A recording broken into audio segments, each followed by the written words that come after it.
Kegiatan saya sekarang selain jadi pengusaha kecil-kecilan, dagang ular, ya jual beli ular, menjual dan membeli ular, beternak ular.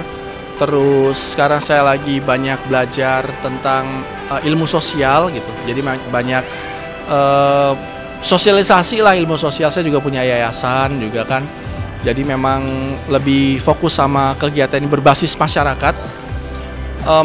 Banyak anak-anak yang saya ingin mengangkat bahwa ketika kita bicara anak-anak yatim itu bukan cuma sekedar kita santuni. Jadi kan banyak tuh orang-orang kaya, orang-orang punya uang banyak tuh menyantuni anak yatim. Nah, saya pengen lebih dalam lagi. Nah, saya bersama yayasan saya, bersama tim saya itu bukan cuma sekedar menyantuni, tapi kita mencoba memberikan pendidikan. Artinya kita lihat bahwa dia cita-citanya kemana dan kita support sampai ke level universitas gitu, ke perguruan tinggi.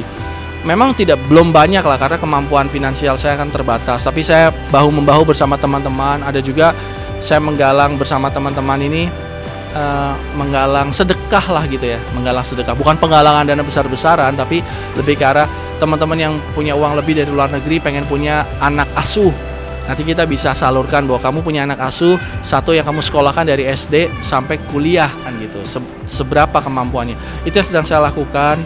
Dan kebanyakan juga kan banyak orang berdonasi untuk orang-orang yang sakit, kita kasih uang. Tapi kita juga saya pengen satu lapisan lebih bagus lagi, yaitu lebih dalam lagi, yaitu ketika ada orang sakit, kita juga pikirkan keluarganya ini seperti apa kan gitu. Apakah keluarganya bisa bertahan tidak dengan bapaknya yang sakit gitu. Nah, saya punya yayasan itu, jadi itu ya sibuk-sibuk nggak sibuk sih sebenarnya gitu. Jadi itu kegiatan saya akhir-akhir ini seperti itu. Yayasan ini sudah lama, sudah 10 tahunan lebih ya. Iya, hampir 10 tahun dari 2014-2015. Yayasan Luki Hakim. Memang berdirinya tuh di Bekasi, tapi sekarang kegiatannya meluas sampai ke Cirebon dan Indramayu dan lain-lain. Saya juga berterima kasih tentunya pada orang-orang yang berdonasi, dan alhamdulillah semuanya transparan dan kita nggak besar-besaran, kita kecil-kecilan tapi intens gitu. Jadi benar-benar kita mencoba memastikan bahwa anak ini survive, selamat secara keuangan ketika orang tuanya sakit atau meninggal. Kita nggak membuka panti asuhannya, tidak kita buka. Jadi anak-anaknya itu sekitar, mungkin saat ini nggak banyak nih, mungkin sekitar 8 atau 9. Tapi itu lekat ya, kitanya lekatnya itu benar-benar jadi anak asuh gitu kebutuhannya dia. Dan kita bukan cuman kayak nyuapin aja, tapi kita juga menyalurkan ketika dia punya bakat dan dia juga punya kemampuan untuk cari uang. Kita support. Kalau anak-anaknya sih ada 8, saat ini sudah ada di perguruan tinggi juga sudah ada.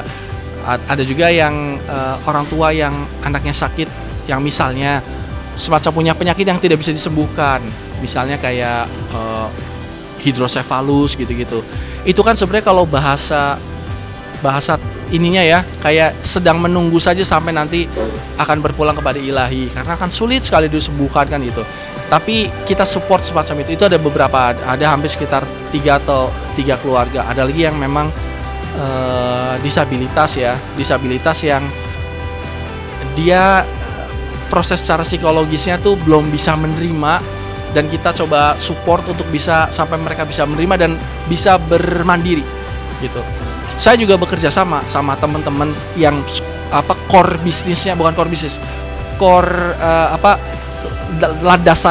dasarnya adalah tentang itu. Misalnya kayak saya menemukan anak-anak yang disabilitas, lalu saya bekerja sama yayasan yang memang khusus menangani disabilitas. Nah, kita menjembatani gitu.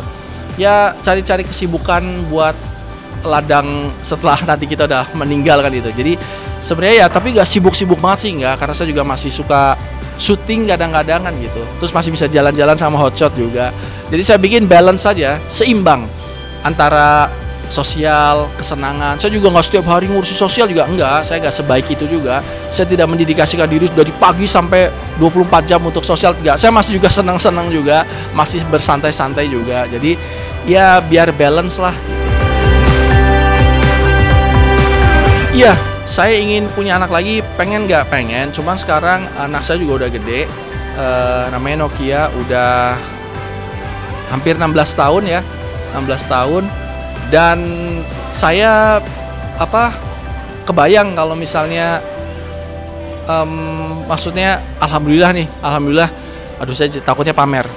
Alhamdulillah anak saya hafizah gitu ya.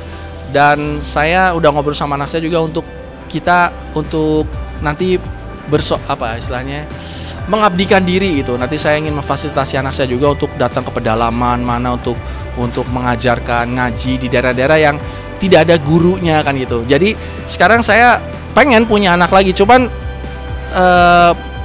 nggak kepikiran gimana cara merawat bayi lagi. Tentunya harus ada seorang istri kan gitu yang ngurus bayi sampai dan lain-lain. Jadi apakah ingin berumah tangga kembali? Tentu. Cuman di satu sisi kepala saya juga sedang mikir sama anak saya juga gimana tentang pengabdian anak saya, karena anak saya itu memang udah kemarin ngobrol mau pengabdian itu istilahnya ya setelah dia dapat ilmu banyak dan ingin membagikan ilmunya kepada yang lain-lain. Kalau untuk mencari guru-guru mungkin gampang di kota-kota besar, mungkin gampang di kota-kota kabupaten, tapi akan sulit mencari guru atau ustazah di daerah-daerah terpencil dan pedalaman.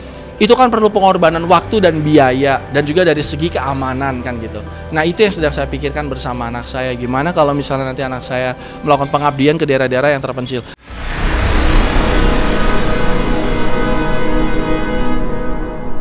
Jadi jangan lupa untuk subscribe Cumi Cumi. Ditekan ya tombol lonceng merahnya.